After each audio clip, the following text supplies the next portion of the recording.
वक्त आपने जो दिया बहुत बहुत प्यार से दिया सर। पूरे स्पीच में जो सबसे अच्छी बात मुझे लगी आपने बताया जो सॉफ्टवेयर में फीमेल का जो वॉइस था। अच्छा सर ने बताया कि वो फीमेल वॉइस कम भी हो सकता है ज्यादा भी हो सकता है। मैंने कहा ये ऑप्शन खाली सॉफ्टवेयर में ही हो सकता है भाई, ये टेक्नोलॉजी से हम कम ज्यादा कर सकते हैं, वरना घर में तो आपकी नहीं निकलती होगी सर। तो मैं ऐसी हंसी मजाक की बातें करते रहूंगा। आइए धीरे धीरे कार्यक्रम में महिला शक्ति अपना सौंदर्य लेते हैं, चलिए बड़ी बात है, चलिए बहुत बढ़िया। तो 4 महीनों से मैं शुरू करता हूँ क्योंकि सर पिछले दिनों ओशो का एक स्टेटमेंट आया था। उन्होंने कहा कि हंसने वाले और हंसाने वाले कभी स्वर्ग में नहीं जाते, बल्कि वो जहां भी जाते हैं वो जगह स्वर्ग हो जाती है। तो कहीं ना कहीं ये मौका हमारे हिंदी दिवस हिंदी पखवाड़े में हमको मिला है। तो इस राजभाषा अधिकारी पता नहीं किस चिंता में बैठे हैं। अब चिंता न करें, बेटी ठीक ठाक विदा हो चुकी है, आप बिल्कुल जिस चिंता में मैं समझ सकता हूँ। तो 4 महीनों से मैं शुरू करता हूँ कि इबादतों की तरह मैं ये काम करता हूँ, इबादतों की तरह मैं ये काम करता हूँ। और मेरा उसूल है सबसे पहले आप सभी को प्रणाम करता हूँ। और जिस काम के लिए हमें बुलाया गया, मेरे बारे में जैसे कहा कि स्टैंड अप कॉमेडियन, हास्य के कवि, तो मेरी बातों को आप सीरियसली मत लेना क्योंकि मैंने लिखते वक्त कभी सीरियसली नहीं लिया सर। तो आप सुनते हो कैसे मुझे सीरियसली ले सकते हैं। तो वैसे आप पुरुष हैं, आप भी जहां ढंग का आपको मिले पड़ोस बैठ सकते हैं क्योंकि पुरुष अगर इतने समय खड़े रहेंगे तो उनके पैर भारी हो सकते हैं। तो मैं ऐसी छोटी छोटी बातें करूंगा, आपको हंसाते रहूंगा। 4 महीनों से इस कार्यक्रम को शुरू करता हूं कि मन मचल के मोर होना चाहिए। पीछे वालों भी अब पीछे जरूर बैठे हैं लेकिन जिंदगी में पीछे ना रहे। जहां बात अच्छी लगे आपका समर्थन मिले मुझे, तब कहता हूं कि मन मचल के मोर होना चाहिए, हंसी का दौर होना चाहिए और हम सुनाएंगे आपको बहुत कुछ, बस आपके तालियों में जोर होना चाहिए।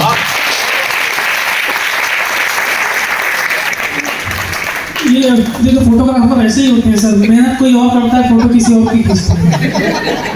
और आप जानते हैं ना सर फोटोग्राफर कौन बनता है? फोटोग्राफर अक्सर वही बनता है जिसको बचपन से दूसरों के घर में कब्जा करने के लिए। हाँ पूरे देश में सब ऐसे हो रहा है, मेहनत हम के जा रहे हैं, हंसी का चेहरा किसी और का। अच्छा उनको लगा होगा कवियों से ज्यादा खूबसूरत लोग पीछे बैठे हैं तो उनकी फोटोग्राफी ज्यादा कर रहे हैं।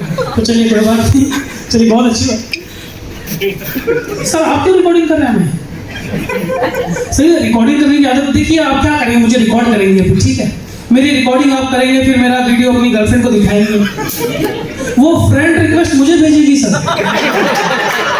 उसमें आपको नुकसान ही नुकसान है सर। आपकी पूरी मेहनत खत्म हो जाएगी, मैं तो 2 महीने इंप्रेस कर लूंगा। लेकिन चलिए फिर भी उसके बाद भी सर ये हमारा जनरेशन है सर सोशल मीडिया पे, और मैं इसको सोशल मीडिया नहीं कहता हूँ, मैं इसको सोशल मीडिया कहता हूँ क्योंकि जितना सोशल मीडिया ने किया है, हालांकि अच्छी बात भी है, काफी लोगों ने इसको उपयोग भी किया है। अच्छा वैसे पूरी दुनिया में कहा जाता है कि जो हम हास्य के कलाकार होते हैं हम लोग आधे पागल होते हैं। नहीं मैं भी यही मानता हूँ कि हम लोग आधे पागल जरूर होते हैं, लेकिन पूरा पागल वो होता है जो हम लोग को कार्यक्रम में बुलाता है। और सर ने तो 3 को बुला लिया तो पता चल गया उनकी भी सीमा कम नहीं है भाई। लेकिन ये अच्छी बात है सर, मेरा भी ऐसा मानना है कि इस दुनिया में एक बात कहना चाहूँगा, अच्छी लगे तो समर्थन हो आपका। इस दुनिया में सर इतिहास पागलों ने ही रचा और पढ़े लिखे लोगों ने पागलों पे PhD करा। तो हो सकता है कल हमारे पर PhD करने नहीं, 2-4 ताली बज रही आप लोग ये पूरा भीड़ का लोड आई, बेचारे को 2-4 लोगों ने उठाया। हाँ तो बजे तो समर्थन में बजे, तब कह रहा हूँ सबका आप सभी के हंसते हुए चेहरे को देख के सिर्फ इतना कहना चाहूंगा कि हंसो तो यूं हंसो कि बहारों को होश आ जाए, हंसो तो यूं हंसो कि बहारों को होश आ जाए, और ताली बजे तो ऐसे बजे कि हम कलाकारों को जोश आ जाए।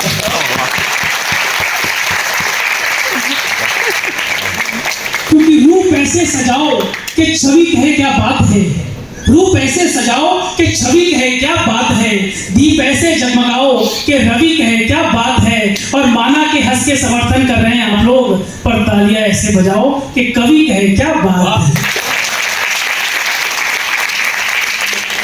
वैसे मैं हास्य का कलाकार हूँ, मैं हास्य करता हूँ पूरी दुनिया में जाके। वैसे मेरे साथ भी हास्य होता है। मैं पिछले दिनों 2 दिन पहले कार्यक्रम में था, तो जैसे ही मैंने अपना कावपाठ शुरू किया सर, हॉल के बाहर गधा रेखने लगा। तो मैंने अधिकारी से रिक्वेस्ट किया, मैंने कहा सर गधे का रेखना बंद कराओ। सर ने कहा गधा भी यही बोल रहा है। मैं नाम नहीं लूंगा, लेकिन आप समझ गए हो कि मैं किसके बारे में बात कर रहा हूँ। मैं कार्यक्रम में आया तो सर ने हमसे पूछा, त्रिपाठी जी आप तो पूरी दुनिया में घूमते, आपको पता कैसे चलता है कि कौन सा व्यक्ति किस स्टेट से आया हुआ? मैंने कहा सर बहुत आसान काम है। आप लोग कभी ट्रेन में ट्रैवल करें, अपने सीट पर सब जाके बैठ जाएं, और अगर एक आदमी आपको चिपक के खड़ा हो जाए तो आप समझ जाइएगा कि आप लोग मुंबई महाराष्ट्र में हैं। ये हमारी पहचान है मुंबई की। लेकिन आप ट्रेन में जाए, अपने सीट पर बैठे, और आपके ही आधे सीट पे सर कोई और आके बैठ जाए, तो आप समझ जाएगा कि आप मध्य प्रदेश में आ चुके हैं, क्योंकि ये मध्य प्रदेश की पहचान है। लेकिन आप ट्रेन में जाए अपने सीट की तरफ और आप देखें कि आप ही के सीट पर कोई और बैठा मिले, तो आप समझ जाएगा कि आप लोग उत्तर प्रदेश में आ चुके हैं। मैं उसी उत्तर प्रदेश से आता हूँ जहाँ सर कुर्सी पे कब्जा करने का हमारा अधिकार है, जन्मसिद्ध अधिकार रहा है सर। हाँ, देखो आखिरी ताली बजी, मैं समझ गया वही है। चलिए बहुत बढ़िया, बहुत बढ़िया। हालांकि अब ताली नहीं बजा रहे तो भी मैं पहचान गया था कि आप वहीं से हो। यूपी वालों की हरकतें पहचान गई। हम हरकतों में साड़ू भाई होते हैं। चलिए बहुत बहुत अच्छा आप सुन रहे हैं। मैं पिछले दिनों मर्सिडीज कार लेने गया था। नहीं सच में गया था सर। नहीं मैं मतलब इसमें कौन सी हंसने की बात, मतलब आपको मैं इतना डिफेक्टिव लगता हूँ? नहीं सच में सर, मर्सिडीज कार लेने गया तो 500 रुपये कम पड़ गए।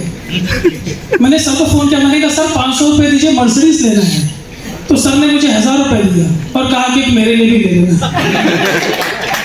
तो मैं समझ गया बड़े काम के लोग हैं, बड़े व्यक्ति हैं। तब कहता हूँ कि गीत को गजल बना देते, वाह करो, हाँ ऐसा करना पड़ता है कि गीत को गजल बना देते।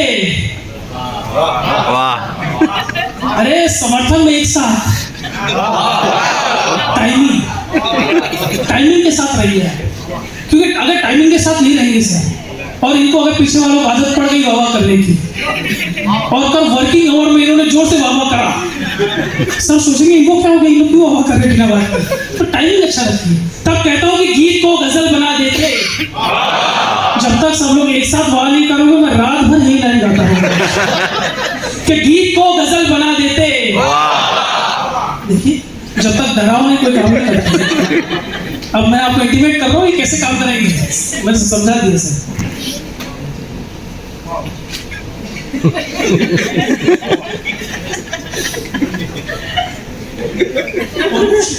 और भी बात करूँ, हमारे काम तो फ्री लोग हैं, कल भी रहेंगे। तब कहता हूँ कि गीत को गजल बना देते, गुलाब को कमल बना देते, और मरती नहीं है मुझ पे लड़कियां, वरना अंधेरी में भी एक ताजमहल बना देती। बहुत शुक्रिया, मैं समझ गया मेरे काम के लोग यहाँ पे हैं। चलिए बहुत बढ़िया, बड़ा अच्छा। आप ही हो? अच्छा आप यहाँ हो? मैं तो आपको आगरे में ढूंढ रहा था। चलिए बहुत बढ़िया, अच्छा लगा आप यहाँ हैं। चलिए बहुत बढ़िया। मैं ये बहुत कठिन काम होता है सर, आप लोग जो काम कर रहे हैं किसी ऑर्गेनाइजेशन को इतने तरीके से समझाना और संभालना, ये सर एक बार हमारे सीनियर लेवल के लिए बस जोरदार ताली होनी चाहिए।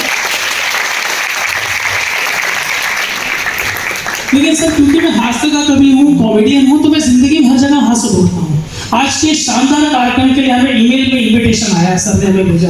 हमने देखा कि उस ईमेल इन्विटेशन में सीसी के ऑप्शन में सर आपका और हमारे जो सीनियर डिग्निटरीज है उनका ईमेल आईडी अटैच था उसमें। हमने सर से पूछा सर इसमें जो सीसी के ऑप्शन में 2-3 ईमेल आईडी, इसका मतलब क्या है? सर ने कहा इसका मतलब ये है कि जब भी मैं फंसूं तो अकेले ना फंसूं। तो मैं समझ गया सर से कितना प्यार करता है। हालांकि इस काम में उन्होंने सीसी किया, जिंदगी में ऐसे कई काम है जहाँ सीसी नहीं करेंगे, अकेले चुपचाप। मैंने सर से पूछा सर 2 और 2 कितने होते हैं? सर ने कहा होते तो 4 हैं, लेकिन एक बार सर से पूछ लेते हैं। तो मैं समझ गया, मतलब बहुत प्यार करते हैं सर। वैसे आप सब जानते हैं एनर्जी का नियम है, ना तो एनर्जी बनाई जा सकती है, ना तो एनर्जी नष्ट की जा सकती है। एनर्जी सिर्फ एक जगह से दूसरी जगह ट्रांसफर की जा सकती है, ये आप लोग भी मानते हैं। जिसका मतलब ये है कि ऑफिस में पड़ने वाली डांट और फटकार ना तो बनाई जा सकती है, ना तो नष्ट की जा सकती है, वो सिर्फ एक डिपार्टमेंट से दूसरे डिपार्टमेंट में ट्रांसफर की जा सकती है।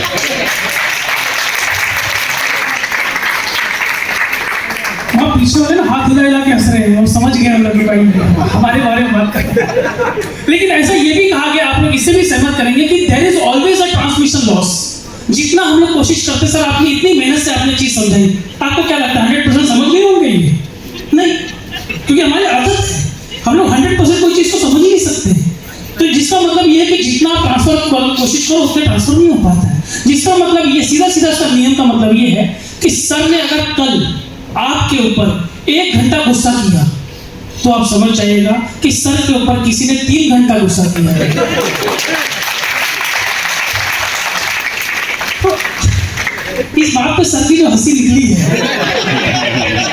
मैं समझ गया सर, कोई बात नहीं। तो अगली बार सर अगर अपने कैबिन में बुलाए आपको और आपके ऊपर गुस्सा करे तो सर के ऊपर नाराज ना हो, सर को सहानुभूति से देखिए और सर को कहीं सर चिंता ना करें, हम आपके साथ हैं। तो ये ऑर्गेनाइजेशन में अपना साथ बनाए रखें और साथ बनाने के बाद जोरदार तालियों से बनाते रहें।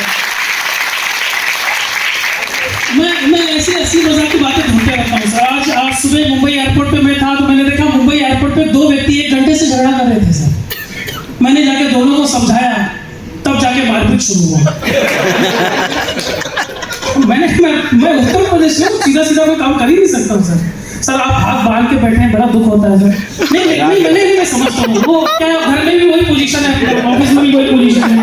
आप में वाले बेचारा पति करे तो क्या करें, पीछे कोई बात नहीं, मैं दुख समझता हूँ। लेकिन पीछे वाला जो रिकॉर्डिंग कर रहे हैं आपको मतलब कमाल की, इतनी रिकॉर्डिंग आपने अगर सही जगह पे की होती। चलिए बहुत बड़ी बात है। तो सर मैं सुबह मुंबई एयरपोर्ट पे मैं था तो मैंने मुंबई एयरपोर्ट पे देखा, जैसे मैं लाउंज में जाके बैठा, मेरे फ्लाइट को टाइम था, तो मैंने देखा मेरे बगल में एक जैपनीज आके बैठे हुए थे। अब हिंदी की ताकत देखिएगा और इंग्लिश की ताकत देखिएगा सर। हालांकि सर्वभारतीय इस दुनिया में जितनी भी भाषा है वो सभी हमारी सर की पगड़ी है, उसको हम जितना सलामत रखें उतना हमारा काम है। लेकिन क्योंकि हम हिंदी के कवि हैं तो वो जैपनीज आके मेरे बगल में बैठा और उसने मुझे कुछ सर इंग्लिश में बात करने की कोशिश की। अब उसकी इंग्लिश मेरे समझ में ना आ गई क्योंकि मैं हिंदी का कवि। फिर उसने मुझे जैपनीज में बात करने की कोशिश की। अब आप सोचिए सर, जिसको इंग्लिश ही नहीं आती उसको जैपनीज से आ गई। फिर उसने 1-2 भाषा में और कोशिश की, मेरे समझ में ना आया, बेचारा चुपचाप आके बैठ गया। वो मेरे बगल में हरियाणा के ताऊ जी बैठे हुए थे। ताऊ जी ने हमें समझाया कि देखो बेटा ऐसा है, हर व्यक्ति को अपने रीजनल लैंग्वेज के अलावा एक भाषा आनी चाहिए। मैंने कहा ताऊ जी उसको 4 आते थे, मुसीबत में एक भी काम ना आई। तो अगर आपका समय खराब है तो आप कितनी भाषा सीख लीजिए सर। उसके बाद हम लोग दिल्ली गए, मुझे याद है दिल्ली एयरपोर्ट पे सर वो जैपनीज उतरा और जैसे वो जैपनीज उतरा उसने टैक्सी पकड़ा। टैक्सी जैसी आगे निकली उसके बगल से एक मर्सिडीज कार गई जम करके। अब जैपनीज के अंदर एटीट्यूड जागा, उसने दिल्ली के ड्राइवर को एटीट्यूड देते हुए कहा कि Mercedes made in Japan very very fast. उसके बगल से फिर ऑडी गई, ऑडी को देख के फिर इसने कहा Audi made in Japan very very fast. तब से होटल ललित पहुंचा। जैसे सर होटल ललित पहुंचा उसने देखा मीटर में 5000 का बिल। अब मीटर में 5000 का बिल देख के जैपनीज का माथा हो गया। उसने कहा दिस इज टू मच।